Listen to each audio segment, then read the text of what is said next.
Palabra de Dios, ¿sí? Y voy a tratar de ser lo más conciso posible, dado que está la mesa del Señor también. Y quisiera que me acompañara en la escritura en Colosenses capítulo 1. Colosenses capítulo 1, versículo 19 en adelante. Y el título de este mensaje es Reconciliando todas las cosas con Cristo. Amén. Gracias por su entusiasmo. Amén. Amén. Vamos a empezar. ¿Cuántos creen que están reconciliados con Cristo? Amén. ¿Hemos sido reconciliados con Él? Amén.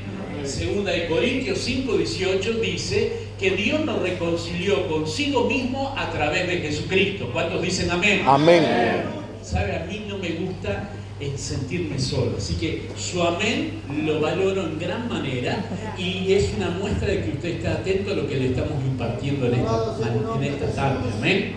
Así que vamos a estar leyendo las Escrituras, ¿sí?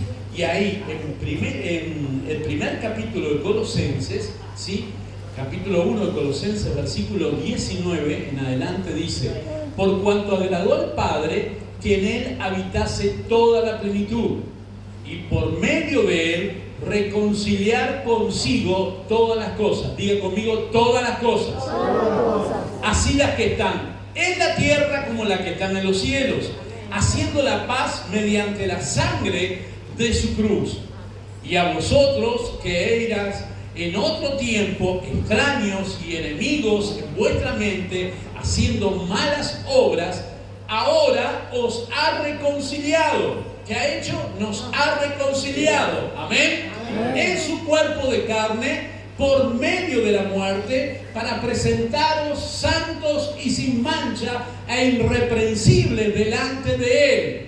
Si en verdad permanecéis fundados y firmes en la fe, y sin moveros de la esperanza del Evangelio que habéis oído, el cual se predica en toda la creación que está debajo del cielo, del cual yo, Pablo, fui hecho ministro. Amén.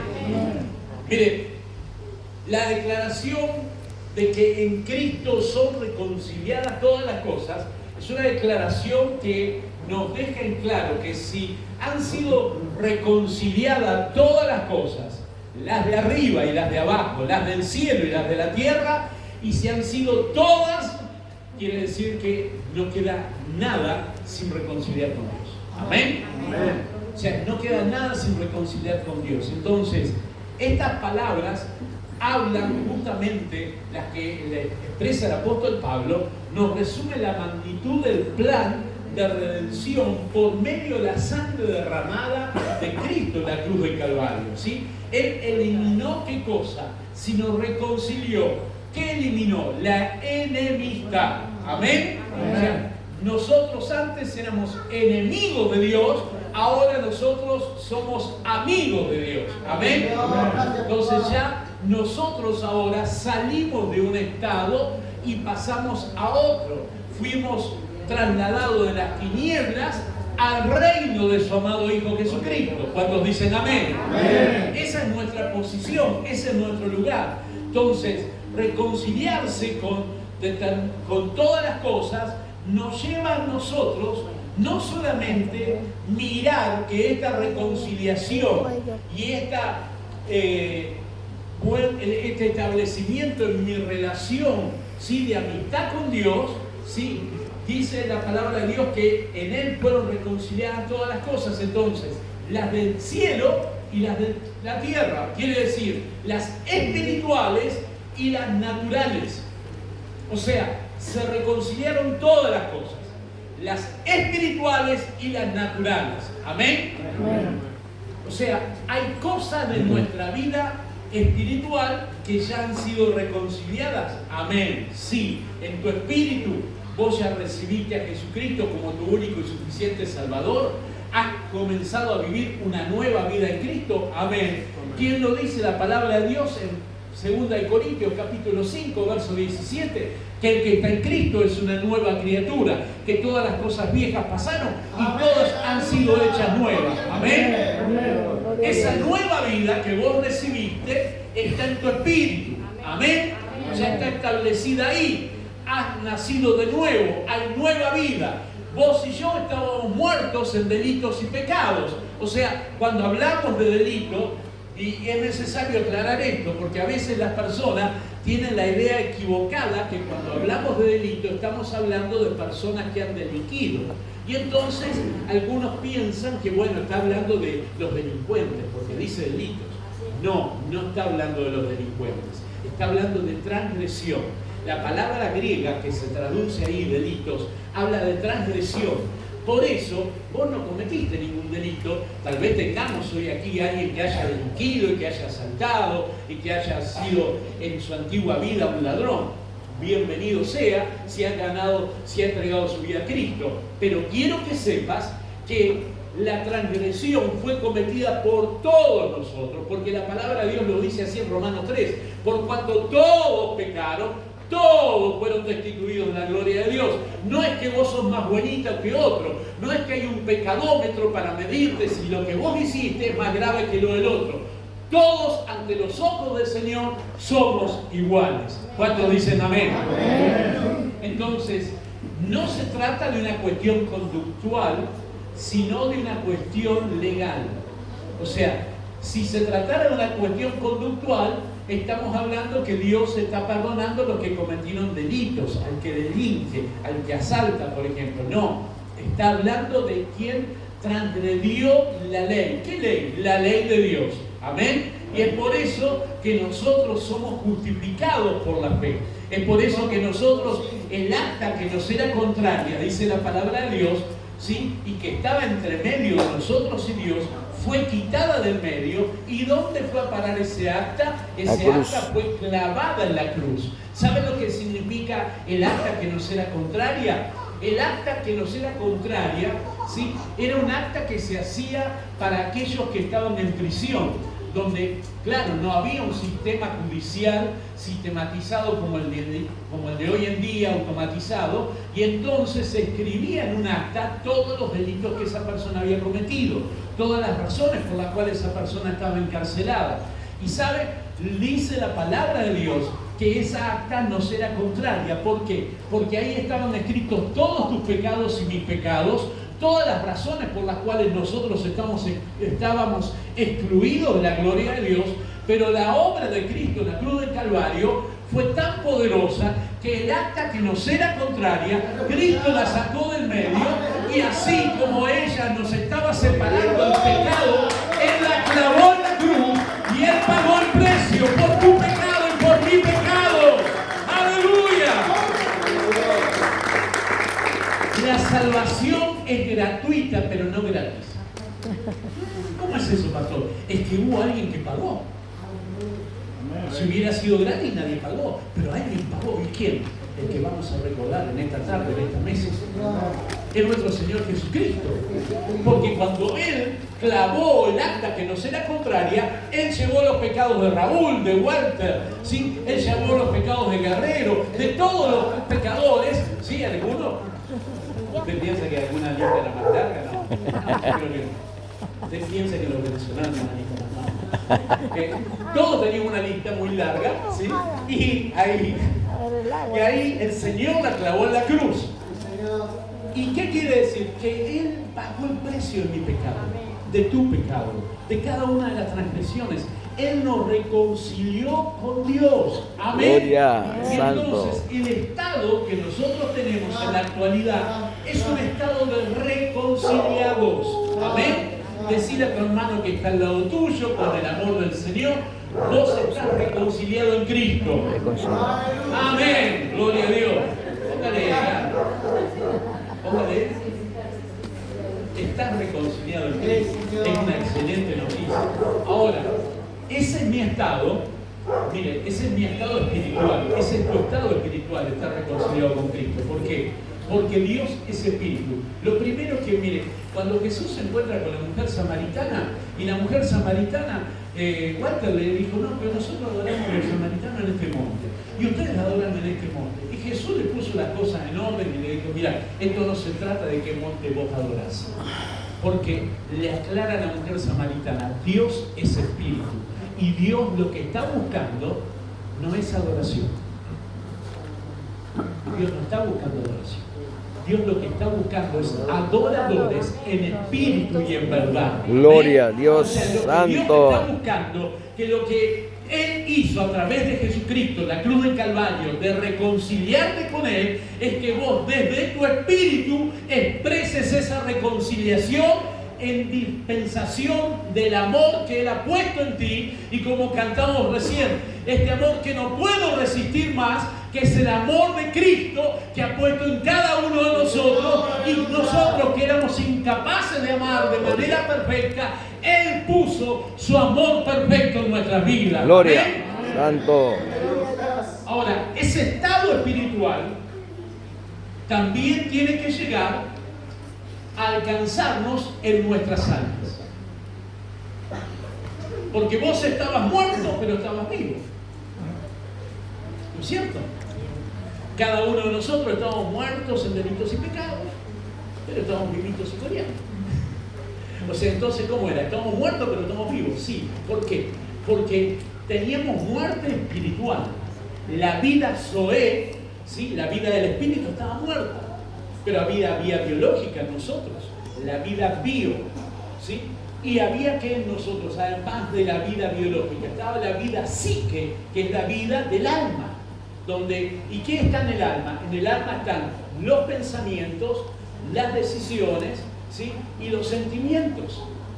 Entonces, cuando vos y yo hemos nacido de nuevo, hemos experimentado esta nueva vida en Cristo y hemos sido reconciliados con Dios y hemos entendido que Dios es espíritu y que Dios lo que busca es adoradores en espíritu y en verdad, y a todo eso le decimos amén, y estamos en paz con Dios, porque justificados pues por la fe tenemos paz para con Dios. Todo eso es en nuestro espíritu. Amén. Bueno, ahora tenemos que notificarle a nuestra alma, porque yo nací de nuevo, pero el alma de Raúl es la misma alma que me acompañó. Es la misma alma que estuvo conmigo durante toda la vida. Es la que sufrió, tenés razón. La que padeció, la que tiene las heridas por las situaciones traumáticas que has afrontado a lo largo de la vida. Esos recuerdos que vos tenés hasta de tu temprana infancia, de situaciones dolorosas de la vida, ¿dónde están? En el alma. No están en el espíritu. Y entonces, pastor, ¿qué hacemos? Bueno, somos hijos de Dios, estamos en el espíritu. Bueno, pero vos no vas al Rapipago hablando en lengua, va tu espíritu y paga la boleta de no. Vas vos, con cuerpo presente, ¿no es cierto? O sea, vas ahí y pagas y sí, o sea, mañana lunes te tenés que presentar a trabajar. ¿Qué va? ¿Tu espíritu? No, vas vos con tu cuerpo. Porque cada uno de nosotros, según lo que dice 1 Tesalonicenses 5:23, que Dios nos ha hecho seres integrales, espíritu, alma y cuerpo. Amén. Gloria. O sea, somos seres integrales, somos seres espirituales que habitamos un cuerpo y tenemos un alma. Esa alma fue creada para estar en comunión con Dios. Pero ¿por qué nuestra alma guarda los recuerdos del pasado? ¿Por qué nuestra alma está en las heridas, las situaciones traumáticas? Porque con la caída del hombre en el huerto del Edén, lo que sucedió es que lo que Dios había establecido de manera perfecta para que el alma fuera el vínculo en la relación sujeta al espíritu del hombre, que es donde Dios se manifestaba, dejó de estarlo, porque Dios le dijo: el día que comas del árbol del conocimiento del bien y el mal, ciertamente morirás. Y Adán murió, pero siguió vivo. Y Adán murió, pero siguió vivo. Entonces, ¿cómo siguió vivo? Siguió vivo en su alma. Por eso el apóstol Pablo dice que el primer Adán era alma viviente. Mas el postrer Adán, esto escrito, es espíritu que da vida. ¿Cuántos dicen amén? Entonces, el postrer Adán vino a restablecer lo que se perdió en el huerto del Edén. Amén. Gloria. Ahora, yo tengo que llevar entonces, tengo que notificar a mi alma, sí. Y esto es nuevo, pastor. Mire, pastor Walter, usted invita a cada uno que viene a decirle que hay que notificar al alma. Bueno, no es un invento mío. El salmista decía: bendice alma mía Jehová y no olvide ninguno de sus beneficios. ¿A quién le hablaba? Al alma. ¿Por qué? Porque el alma humana tiene tendencia a olvidarse, tiene tendencia a estar sujeta a sus emociones. Mientras que, mire, le voy a decir algo que es muy fuerte. Mientras que el Espíritu de Cristo es inofendible, el Espíritu de Cristo es inofendible, sin embargo, el alma, si no está sujeta al Espíritu de Cristo, es ofendible. Toda ofensa que alberga nuestro corazón, y no estoy hablando del músculo cardíaco, estoy hablando del alma. O sea, sí, cuando la Biblia habla del corazón del hombre, está hablando no del músculo cardíaco, sino está hablando del alma. O sea, cuando yo albergo en mi corazón, en mi alma, una ofensa, es porque no está gobernando el Espíritu de Cristo. O sea, las ofensas aparecen en nuestra alma por ausencia del Espíritu de Cristo manifestando. Gloria a Dios. O sea, cuando yo no le permito que Cristo se manifieste y no llevo la reconciliación a esas áreas de mi vida, voy a estar encontrándome que hay situaciones en mi vida que voy a tener que llevar la reconciliación de Cristo. Porque podemos tener toda una vida en el camino del Señor, podemos llevar años de cristianos y sin embargo cargar en nuestra alma áreas que aún no han sido reconciliadas en Cristo. Y acabamos de leer que en Cristo son reconciliadas todas las cosas. Gloria a Dios. Entonces, reconciliarse con las situaciones del pasado es un acto del cual yo me tengo que hacer cargo. Yo tengo que llevar la reconciliación de Cristo a esas situaciones. Y mire, la palabra de Dios nos habla ahí en Filipenses capítulo 3, versículo 13 y 14. El apóstol Pablo nos habla de acerca de cómo él vivía la reconciliación de Cristo en su vida y en su proyección hacia el mañana. Mire lo que dice Filipenses capítulo 3, versículo 13 y 14. Textos muy conocidos. Yo se lo voy a leer en la versión NBI. ¿Sí? Dice: hermanos, no pienso que yo mismo lo haya logrado ya. Más bien una cosa hago, olvidando lo que queda atrás y esforzándome para alcanzar lo que está delante, sigo avanzando hacia la meta para ganar el premio que Dios ofrece mediante su llamamiento celestial en Cristo Jesús. Amén. Amén. Para reconciliarme con las situaciones de mi pasado, lo primero que yo tengo que hacer es lo que Pablo dice: olvidándome de lo que queda atrás. Amén. Tengo que olvidarme de lo que queda atrás. La manera que haya un olvido de lo que quedó atrás es a través de la obra del Espíritu Santo obrando sobre mi alma, sanando las heridas que están en mis recuerdos. Entonces, yo tendré que establecer justamente una validación de mi identidad como hijo de Dios. Yo soy un hijo de Dios, lo hemos declarado recién, somos reconciliados con Él, estamos justificados por la fe. Leímos recién de que Él nos ha Él nos presenta ante Dios santificados y sin mancha. No es por mi mérito, es por el mérito de Cristo. Amén. Entonces yo soy santo porque estoy en el santo, soy puro porque estoy en el puro, soy perfecto porque estoy en el perfecto. Raúl es imperfecto, Raúl es impuro, Raúl no es santo. Pero cuando yo estoy en Cristo y si yo nací de nuevo, y como dice la Escritura, el que está en Cristo, nueva criatura es. Si sos una nueva criatura, si has nacido de nuevo, vos estás en el santo, sos santo, vos estás en el perfecto, sos perfecto, vos estás en el puro, sos puro. Y hay una lucha con tu carne y mi carne que dice: no, vos no lo sos. Y entonces, ¿qué tengo que hacer?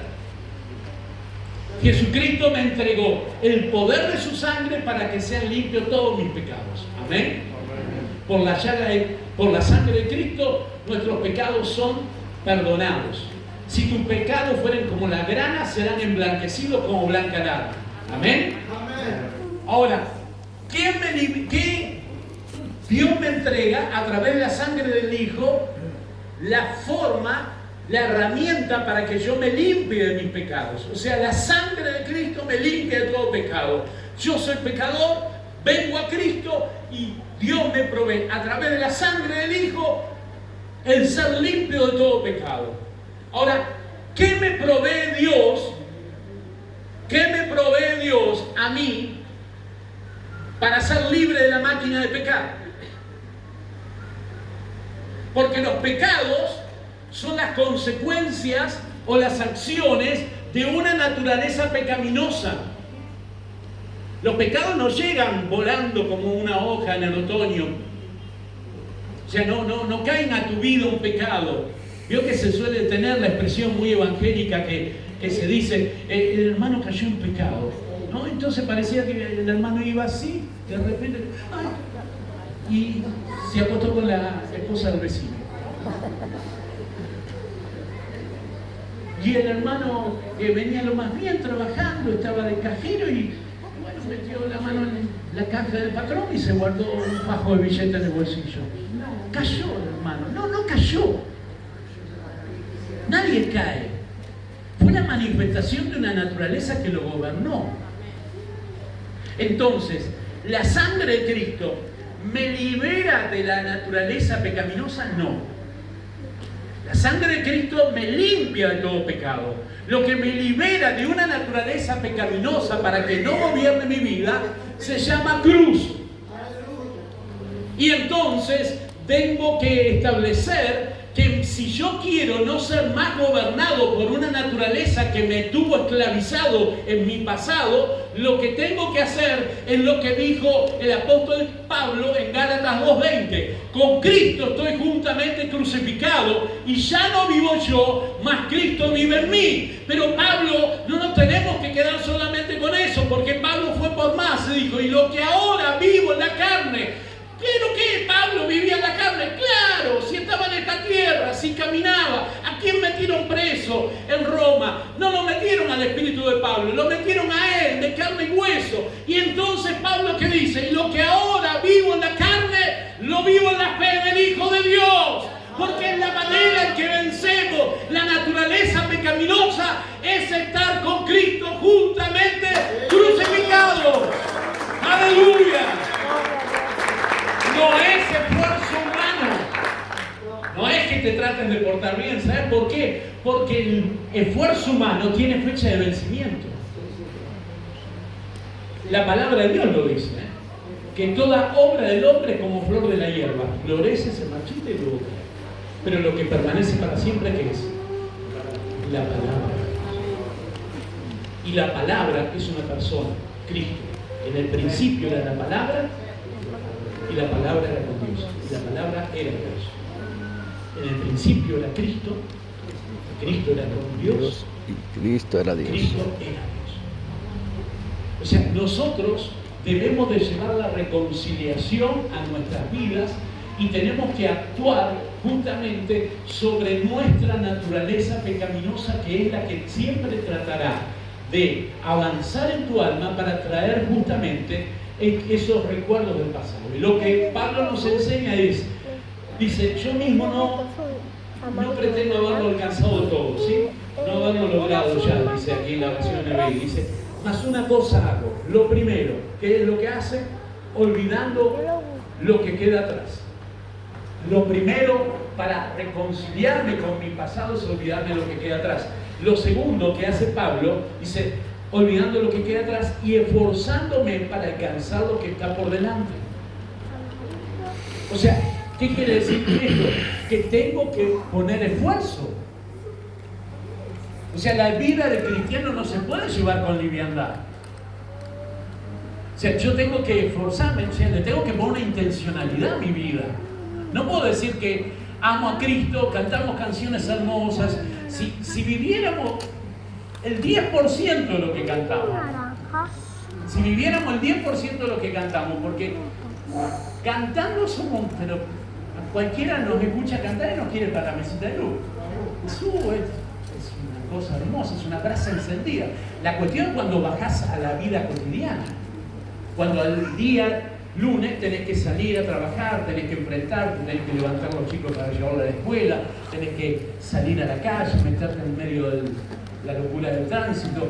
Y ahí Pablo lo que está diciendo es esforzándome por lo que está delante. Y amados, no traigamos a memoria Josué 1:9, donde Dios le habla a Josué y le dice: mira que te mando que te esfuerces y seas valiente, no temas ni desmayes, porque Jehová tu Dios estará contigo donde quiera que vayas. Porque esa palabra le fue dada a un hombre de Dios en un momento preciso, para un hombre de Dios que estaba en el tiempo de la ley. Y en el tiempo de la ley, el esfuerzo humano era lo que hacía ganar la victoria. Pero el apóstol Pablo, ya no en el tiempo de la ley, sino en el tiempo de la gracia, como bien decía el pastor, ya no le dice a Timoteo: mira que te mando que te esfuerces y sea valiente. No, ¿qué le dice a Timoteo? Hijo mío, esfuérzate en la gracia de nuestro Señor Jesucristo. Amados, el esforzarme en la gracia de nuestro Señor Jesucristo es lo que me hace llevar, ¿qué cosa? Llevar la reconciliación a mi vida pasada. Me esfuerzo en la gracia. Al esforzarme en la gracia es asentar mi vida en los méritos de Cristo y no en los míos. Los míos siempre serán imperfectos, los míos nunca calificarán, pero sin embargo en el que nunca se halló pecado, el que siempre hizo la voluntad del Padre, el que lo que el Padre decía, eso hacía, el que fue obediente y obediente hasta la muerte y muerte de cruz, el que se humilló hasta tomar forma de hombre, ese por sus méritos, el que me habilita a mí, el que hace que la gracia de Dios me haga a mí apto ante los ojos de Dios. Es por la gracia de Dios que yo puedo ser presentado ante Dios y puedo ser acepto en el Hijo. Amén. Den un aplauso al Señor, porque es la obra de Cristo en favor de nosotros. Y dice la palabra de Dios, Pablo nos dice, en tercer lugar, y sigo avanzando hacia la meta. ¿Por qué? Porque el pasado te paraliza. El pasado te paraliza. Y entonces te encontrás con que aquellas situaciones en las cuales vos no te reconciliaste con Cristo, esas situaciones van a estar presentándose constantemente como un conflicto en tu vida. Mire, cada uno de nosotros, las peores cosas que le han pasado en la vida a cada uno de nosotros han sido por la ausencia del gobierno de Dios. ¿Coinciden con esto? Amén. O sea, antes venía Cristo, la ausencia del gobierno de Dios hizo que nuestras vidas fueran un desastre. Por la gracia del Señor hemos sido salvos. Ahora, después de estar en el camino del Señor, ya está en el camino del Señor, está caminando. Ahora, sea sincero, no lo diga, pero sea sincero. Si no ha experimentado los peores momentos de su vida, han sido por la falta del gobierno de Dios. Fue cuando metimos la mano nosotros y no, esto lo voy a hacer yo. Yo sé cómo salgo adelante con esto. Yo esto lo voy a arreglar. El problema que tengo con Guerrero, yo lo voy a arreglar. Yo esto lo voy a arreglar porque yo sé cómo arreglar. A mí no me va a pasar. Cuando yo actúo es la carne. Y la carne es ausencia del gobierno de Dios. O sea, la tengo tan clara de saber. O sea, cuando yo le dije a ustedes, las peores cosas de la vida nos pasó cuando hubo ausencia del gobierno de Dios, todos ustedes coincidieron, todos la tenemos re clara. Sí, pastor, lo peor que nos pasó es cuando estamos sin el gobierno de Dios. Bueno, las buenas noches, le quiero decir, en esta noche le quiero notificar que también en tu vida cristiana las peores cosas te han pasado por la ausencia del gobierno de Dios. Entonces, llevar la reconciliación de la cruz, el que reconcilió las cosas de arriba y las de abajo, las del cielo y las de la tierra, llevar la reconciliación es llevar, cuando yo llevo reconciliación, llevo gobierno de Dios, amados. Gloria a Dios. Aleluya. Llevo gobierno de Dios cuando yo me reconcilio. O sea, ¿por qué? Porque antes yo estaba muerto en delito y pecado. Mi vida estaba en las tinieblas. Yo fui extraído de las tinieblas al reino de su amado Hijo. ¿Sabe lo que vino cuando fui extraído de las tinieblas al reino de su amado Hijo? Bueno, yo ahora tengo un rey. Yo ahora formo parte de un reino y usted también. Entonces usted ya no tiene más que vivir como si no tuviera gobierno. Y si nos ponemos a pensar, ninguno de nosotros tendría la osadía de decirlo, pero inconscientemente, cuando hay áreas de nuestra vida que no hemos llevado a la reconciliación, siguen gobernándonos, siguen estando ahí presentes y siguen llevándonos a experimentar la ausencia del gobierno de Dios. Y cada vez vuelve a aparecer ese conflicto que no he podido justamente solucionar. Otra de las cosas que, además de reconciliarnos con nuestro pasado, debemos de reconciliarnos con las decisiones tomadas. Mire, cada uno de nosotros en esta noche, acá en este lugar, todos en absoluto, tenemos decisiones de las cuales nos arrepentimos. No tendría que haber tomado esa decisión. No tendría que haber iniciado ese negocio, no tendría que haber hecho esa sociedad, no me tendría que haber ido de esa iglesia. No, algunos hasta dicen no me tendría que haber casado. Y aunque parezca un poco gracioso, pero algunos realmente lo han padecido. Cuando vos te encontrás una mujer que ha sufrido violencia de género y que se tuvo que separar porque el marido la mataba a palos, porque ponía en riesgo la vida de sus hijos, imagínense, esa persona está arrepentida de esas decisiones que tomó. Bueno, cuando nosotros justamente vivimos situaciones de las cuales nos arrepentimos, porque recién dijimos, aún estando en el camino del Señor, hubo decisiones que tomamos con la ausencia del gobierno de Dios. Si yo tomé decisiones con la ausencia del gobierno de Dios, ¿qué sucedió? Y sucedió que los resultados no fueron los esperados. Porque el que siembra para la carne, de la carne ¿qué cosechará? Corrupción. El que siembra del Espíritu cosechará vida eterna. Entonces, si yo tuve un acto que lo hice sin el gobierno de Dios, lo que voy a cosechar va a ser corrupción, son cosas malas. Y son de esas cosas que tenés ahí, son esos pensamientos que aparecen. Y hay pensamientos que te pueden acompañar toda la vida.